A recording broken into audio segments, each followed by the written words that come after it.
नमस्कार मंडळी, मी सोनल तुम्हा सर्वांचे आजच्या एका नवीन व्लॉगमध्ये सहर्ष स्वागत करते. पहाटे 5:30ला निघून आम्ही सकाळी छान असे भक्तिगीतं ऐकत गावाला निघालो. ते का मी पुढे सांगतेच, पण त्या अगोदर हा सूर्यकिरण बघा, किती छान दिसतोय ना. खरं तर सूर्याकडे बघूनच आपल्याला नवीन उमेद येत असतात. म्हणजे कसं ना, सूर्य सकाळी उगवतो तसा संध्याकाळी मावळतो पण तरी तो दुसऱ्या दिवशी उगवायचं सोडत नाही. 4 तासांचा प्रवास एन्जॉय करून आम्ही आलो गावी. त्यानंतर सकाळी मस्तपैकी मम्मीने स्वयंपाक केला होता, जेवणं वगैरे केली, टीव्ही एन्जॉय केला आणि सगळ्यांशी गप्पा पण मारल्या. आता इथे बाई पण खुश होती कारण तिची सून, नातू आणि नात पण आली होती. आता इथे बघा, हे मुलं किती छान फुटबॉल खेळत होते आणि त्यांना मी आवाज देताच ते मला हाय करत होते. आता आम्ही गावाला यासाठी आलोय की माझा लहान भाऊ म्हणजे सौरभ याने खूप दिवसांपूर्वी श्री म्हसोबा महाराजांना ना कंदुरी घालल असा नवस केला होता. मग म्हटलं चला, आता दत्त जयंती आलीच आहे, तर मग म्हसोबा महाराजांची यात्रा पण येते, पण यात्रे अगोदरच ही कंदोरीचा कार्यक्रम उरकून टाकू म्हणून आम्ही सगळे इथे गावी आलो होतो. आणि आता आम्ही आलो त्यानंतर आम्ही लगेच कंदुरीच्या तयारीला लागलो, म्हणजेच आदल्या दिवशीच्या पूर्वतयारीला लागलो. इथे इथे बाईला चूल पेटून दिली आणि बाई मस्तपैकी इथे कांदे भाजत होती. आणि घरात येऊन बघताय तर आमचा हा पिल्लू बघा कसा निवांत झोपलाय. हा खाली असा फरचीवर झोपला होता आणि वर पार्थ मस्त गादीवर झोपला होता. आता माझा पार्थ ना ऐन संध्याकाळच्या टायमिंगला झोपला आणि उठल्यावर किरकिर करायला लागला. मग आजीने त्याची दृष्ट काढली आणि काढलेली दृष्ट चुलीमध्ये टाकली. कारण आता गावाकडे म्हटलं तरच या गोष्टी आपण करू शकतो. इकडं तर चूल हा ऑप्शन आपल्याला काय नसतो. त्यानंतर आमची श्रद्धा मावशी आम्हाला भेटायला आली होती आणि सोबतच तिने पिल्ल्याला पण उचलून घेतलं होतं, कारण तिला कुत्रे मांजरे खूप आवडतात. मग आता श्रद्धा आम्हाला ना घेऊन गेली ग्राउंडवर. तिथे चालू होतं व्हॉलीबॉल. आता इथे बघा, अण्णा आणि हे पोरं म्हणजेच आमचा मोहित मामा व्हॉलीबॉल खेळत होता आणि आम्ही ते बघून एन्जॉय करत होतो. खरं तर अशा गोष्टी आपल्याला गावाकडेच बघायला भेटतात. लहानपणापासूनच आमच्या वस्तीवर मस्तपैकी सगळे चिल्ले-पिल्ले एकत्र येऊन या अण्णांसोबत ना काही गोष्टी खेळतच असायचो. कधी फुटबॉल, कधी लपाछपी, कधी विट्टी-दांडू, काही ना काही आमचे खेळ चालूच असायचे. आणि आता आम्ही जे बालपण जगलोय ते ही सगळे मुलं जगतायत बघा. इथे आता पार्थ फ्रेश वाटत नव्हता. नंतर आम्ही ग्राउंडवर आलो तर त्याला थोडं फ्रेश वाटलं. घरी येऊन बघतो तर इथं आजी भाजीची तयारी करत होती. आणि संध्याकाळच्या जेवणामध्ये आजी मठाची काळी आमटी करणार होती आणि सोबतच बाजरीच्या भाकरी. आता मला इथे तिने काम लावलं. हे सगळं खोबरं ना त्यांनी दुपारी चिरून ठेवलं होतं, सोबत लसूण निसून ठेवला होता आणि अद्रक पण चिरून ठेवला होता. आणि आता हे सगळं मला पेस्ट काढून ठेवायची होती. खरं तर आता उद्या सकाळपासूनच कामाची गडबड चालू असणार, म्हणून मी रात्रीच पेस्ट काढून ठेवायचं ठरवलं. आणि आता इथे बघा, इथे कोणीतरी साखर सांडली, बहुतेक पार्थनेच सांडली असावी. आणि किती साऱ्या मुंग्या इथे निघाल्या आणि सगळ्या मुंग्या लाल होत्या.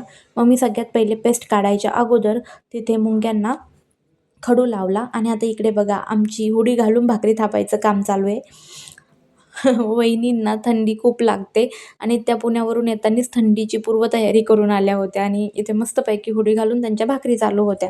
आता त्यांच्या भाकरी होत आहेत तोपर्यंत मी इथे कामाला लागले, कारण मुंग्या पण गेल्याच होत्या.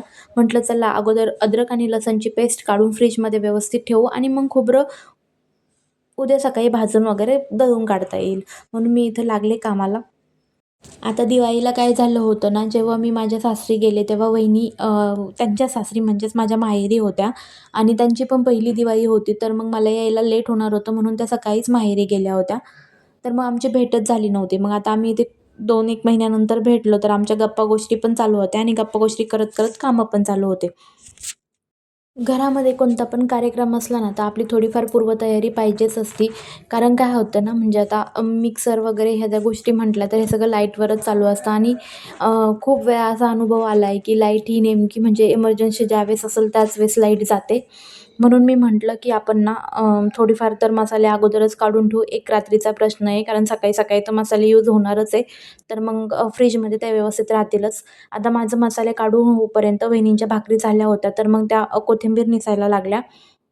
आता ना आम्ही सगळी कामं वाटून वाटून घेतले होते, म्हणजे जेणेकरून लोड येणार नाही आणि कामं पण पटपट सगळ्यांना उरकतील.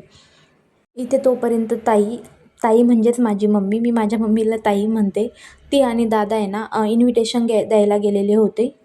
तोपर्यंत म्हटलं आपण छोटी मोठी तयारी करूया आणि मग मी इथे मसाला काढला. तोपर्यंत वहिनीने छान अशी कोथिंबीर निसली.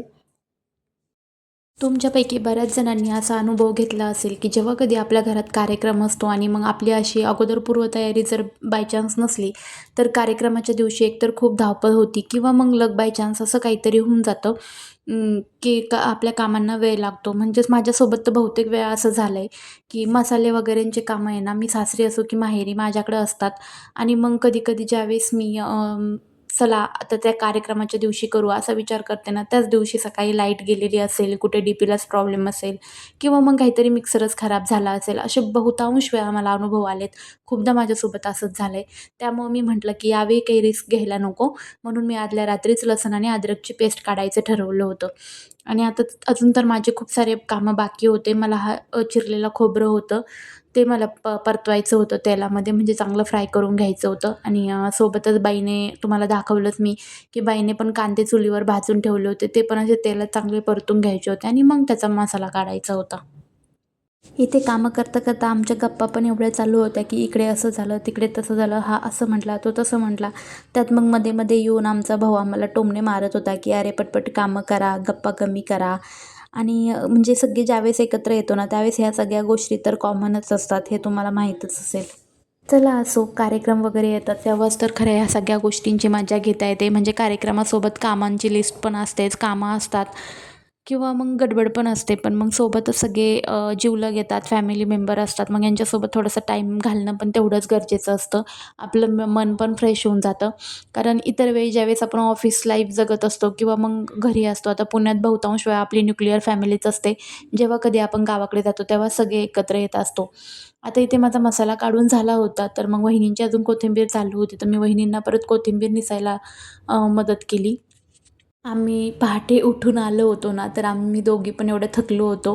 कारण पहाटेचा प्रवास झाला होता. त्यानंतर दिवसभराची कामे चालूच होती. आमचा अवतार पण असा काही झाला होता ना, तरी पण म्हटलं चला आता जर कंटाळा केला ना, तर मग उद्या आणखीन याच्यापेक्षा पण जास्त धावपळ होईल. त्यामुळं मग आम्ही पटपट असे कामं करूनच घेतले. कंटाळल्यावानी का होईना, पण करून घेतलेत. बघायला गेलं ना, तर आमच्या वहिनींना पुढच्या महिन्यात 1 वर्ष कंप्लीट होईल. पण या 1 वर्षामध्ये आमच्या घरामध्ये वहिनी आल्यानंतर 2 कार्यक्रम झालेत आणि त्या दोन्ही कार्यक्रमांमध्ये वहिनी आमच्यासोबत एवढ्या खुलून मिसळून गेल्यात ना, शेवटी माणसाचा स्वभावच डिपेंड असतं. कारण काहींना नवीन घरामध्ये ॲडजस्ट व्हायला खूप वेळ लागतो. तसा वहिनींना थोडा पण वेळ लागला नाही. त्या 1-2 महिन्यातच पूर्ण ॲडजस्ट आमच्यामध्ये झाल्या होत्या आणि त्या आमच्यासारख्याच होऊन गेल्यात. खरं तर वहिनीकडे बघितलं ना, तर असं कधी वाटलंच नाही, की त्या दुसऱ्या घरातून मग आपल्या घरामध्ये सून म्हणून आल्यात. असं कधी-कधी तर असं वाटतं, की आम्ही सगळे सोबतच होतो आणि आता वाढलोयत. चला असो, कोथिंबीर वगैरे निसून झाल्यानंतर मी वहिनींना म्हटलं, "तुम्ही जेवणाची तयारी करायला घ्या, तोपर्यंत मी ही कोथिंबीर चिरून घेते." कारण सकाळी पण ती चिरायचीच होती. मग म्हटलं, "चला आणखी हे एक काम एक पूर्ण करून घेऊ." म्हणजे चिरून अशी फ्रिजमध्ये एखाद्या प्लास्टिकच्या बॅगमध्ये जरी भरून ठेवली, तर 1 दिवसाचा प्रश्न असतो. तर तोपर्यंत तर कोथिंबीर फ्रिजमध्ये फ्रेश तर राहीलच. आता तुमच्यामध्ये माझ्यासारखं कोण आहे? कमेंट करून नक्की सांगा, की ज्यांना भाजी करायची म्हटलं तर कोथिंबीर लागतेच लागते. मी त्या टाईपमधलीच आहे. कारण मला कोथिंबीर नसेल तर ती भाजी करायला पण इंटरेस्ट येत नाही. आता काहीच ऑप्शन नसल्यावर वेगळी गोष्ट असते. पण जेव्हा कधी मी भाजी करायला घेते किंवा मग घरामध्ये पण जर असं कळलं, की आता कोथिंबीर संपली आहे, तर मी ती लगेचच आणायला लावते किंवा स्वतः जाऊन घेऊन येते. कारण मला कोथिंबीर लागतेच लागते. माझ्या या गोष्टीसोबत 90% लोक रिलेट करतील.